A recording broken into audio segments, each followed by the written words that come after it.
Bonjour les amis, c'est une joie d'être ici au Bénin pour la 4e fois cette année. C'est cette 4e formation que nous venons de terminer à Azové. Azové se trouve dans le centre-ouest du pays, environ 2 heures, un peu plus de 2 heures de Cotonou. Et nous venons d'assister à une formation où plus de 400 personnes ont été présentes tout au long de cette semaine.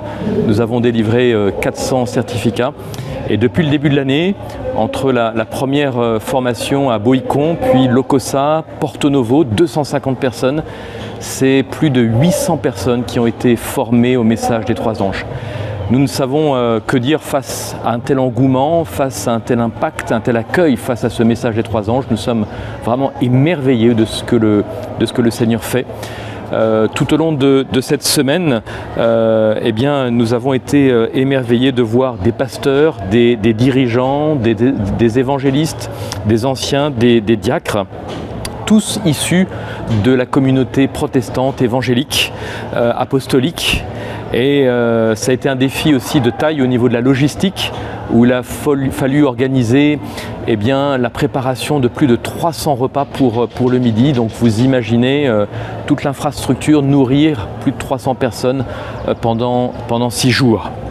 Ce qui nous a marqué, c'est l'assiduité également des participants qui prenaient vraiment beaucoup de notes, qui se sont imprégnés de ce message tout au long de cette semaine.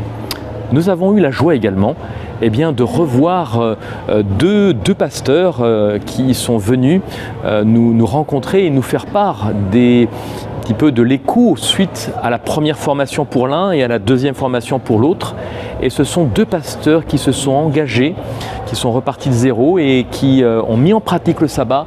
Et aujourd'hui, pour l'un, a une communauté de plus de 50 personnes, l'autre plus de 100 personnes. Et nous voyons Dieu qui multiplie, Dieu qui répond aux défis, alors que c'est pas facile. Vous imaginez pour ces pasteurs le défi de taille que cela représente, mais ils veulent rester attachés et mettre en pratique ce message. Ces 2 pasteurs nous ont donné un témoignage poignant par rapport à leur désir d'être fidèles à Dieu. Tout au long de la semaine, l'affluence a augmenté et comme au mois de juillet, nous avons organisé pour la cérémonie de clôture pendant pratiquement 3 heures entre les questions, donc 4 questions qui étaient posées à l'auditoire. 4 questions qui sont les suivantes. D'où vient le protestantisme? Que signifie être protestant aujourd'hui? Quel est l'avenir du protestantisme? Et dernière question, quelle est ma position par rapport au protestantisme? Juste pour vous donner quelques chiffres, l'affluence a augmenté. De 326, nous avons terminé à pratiquement 400 personnes. Les pasteurs également, de 90 au début, nous avons terminé avec 153.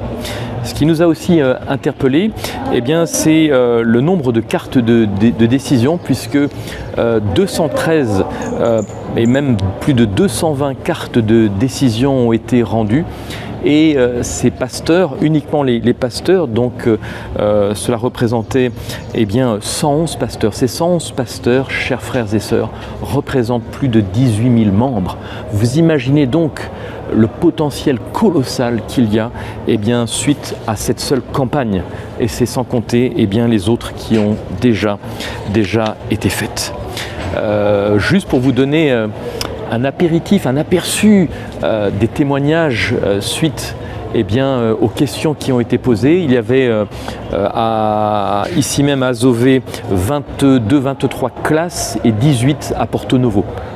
Nous avons synthétisé le témoignage de certains d'entre eux ou d'entre elles. Être protestant signifie enfin que toute la gloire doit être remise et donnée au Seigneur Jésus, notre Dieu, seul et non à une créature humaine, morte ou vivante ou quoi que ce soit.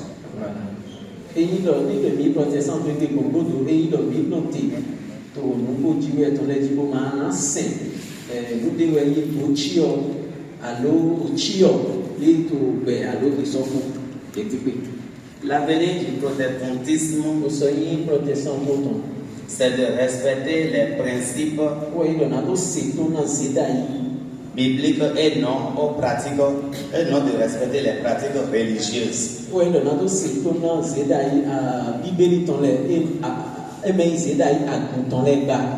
De les pratiquer, d'adorer Dieu selon ce qu'il veut et non selon notre conscience.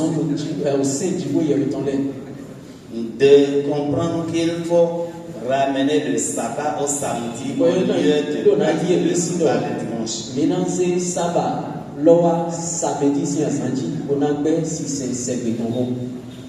Notre position, pour ne pas dire ma position par rapport au protestantisme, c'est de tenir ferme et fidèle. De tenir fidèle et ferme par rapport aux principes bibliques.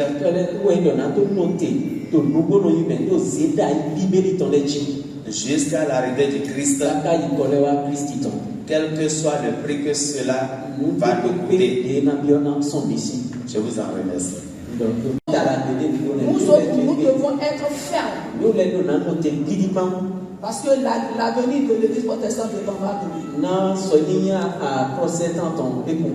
C'est vrai que nous sommes persécutés, mais nous devons être fermes jusqu'à l'arrivée du Christ. La question numéro 4 est aujourd'hui, quelle est notre position? Notre position est de revenir au sabbat. De revenir à l'adoration initiée par notre Dieu. Refuser la marque de la bête. Nous sommes conscients que nous serons persécutés par l'église catholique. Parce qu'ils feront tout pour nous imposer l'adoration de Dieu. Mais nous, les appelés de Dieu, nous devons rester fermes jusqu'à l'arrivée du Christ, où nous irons le rencontrer pour le règne millénaire. Merci. Notre position, c'est de revenir sur les fondamentaux du protestantisme selon Apocalypse 14, verset 7 à 12. Et sorti de Babylone. Apocalypse 18, verset 4. Apocalypse 18, verset 4.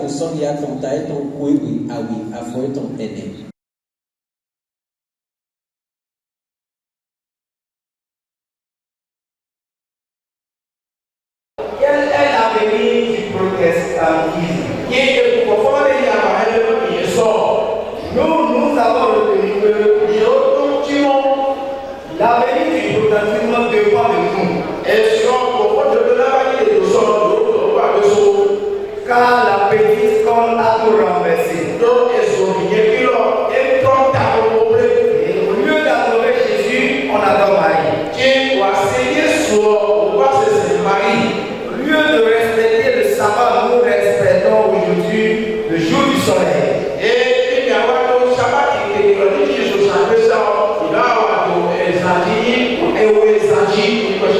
Maintenant, si nous nous levons pour suivre la vérité en abandonnant le système de la pauvreté,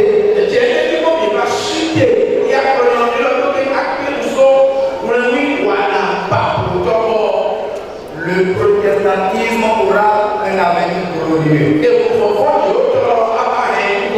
meilleur. Mais si nous ne le faisons pas comme ça, l'avenir du protestantisme sera sombre.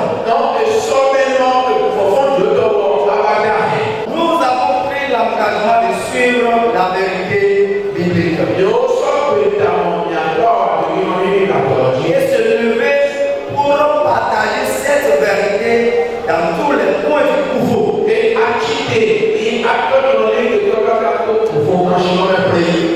Du Bénin, et dans le monde entier.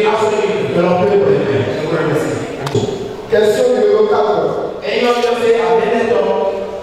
Nous gardons notre position de protestantisme jusqu'à la fin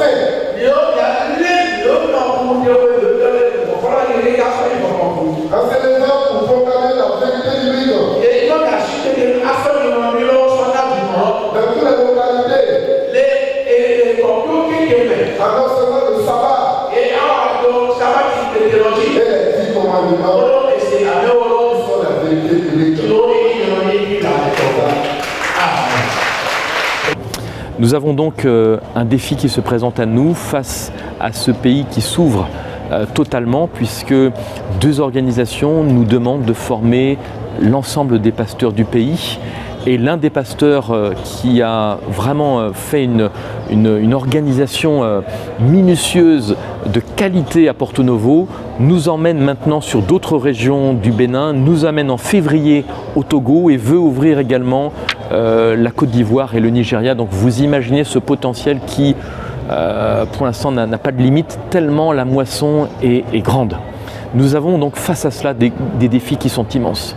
Nous avons envoyé, grâce au soutien de certains, 7000 livres, des grandes controverses en majorité parce que tout a démarré grâce à la distribution des grandes controverses qui a amené un impact majeur sur ce pays. Nous avons également envoyé pratiquement 5000 livres Jésus-Christ, donc c'est un grand nombre de livres qui va arriver au mois de novembre au Bénin. Nous avons besoin de continuer cette moisson. On nous demande également un défi qui humainement paraît impossible, c'est de venir à Porto Novo enseigner le cœur du cœur, donc 50 personnes, une semaine tous les 2 mois pendant 1 an, afin que ces personnes puissent continuer, puissent être des courroies de transmission et transmettre ce message sur toute la région, mais également le Nigeria. Porto Novo est une porte incroyable pour pouvoir toucher tout le Nigeria. Nous avons possibilité, grâce à Helmut, de distribuer le livre Pas à Pas qui est déjà traduit dans la langue locale.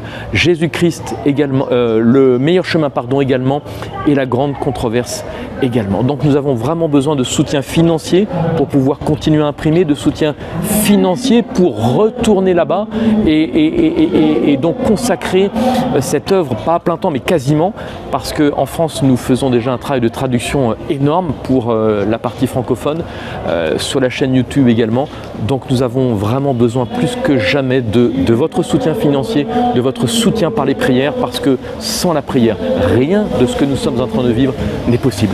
Donc merci encore pour tout cela, merci de votre soutien, que le Seigneur vous bénisse et je vous dis à très bientôt.